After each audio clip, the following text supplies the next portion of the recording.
Takže máme tady nový materiál, nové výzvy, nové testy. Jedná se teda o opracování nerezu. Speciálním technologickým přípravkem naimpregnujeme nerez, potom gavírujeme. Takovýmhle nějakým způsobem to může vypadat. Samozřejmě zkusíme zase nějaký zátěžový test. Takže normální hasačky zkusíme poškrábat. Vypadá to velice dobře. Při bližším zkoumání zjistíme, že tam, kde je poškrábaný nerez, tak je pochopitelně teda poškrábaný i to písmo. Ovšem, když už bude zničená ta nerezová deska celá, bude zničený i to písmo, vcelku asi logický, ale zase z nějakého většího odstupu, řekněme 20 cm, to vidět není.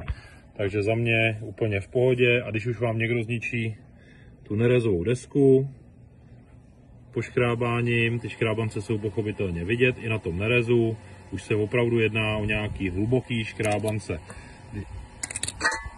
Zkusíme nový test.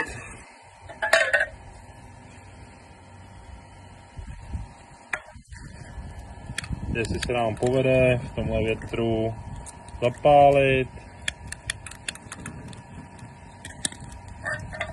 Trošku ji přiložíme na oheň.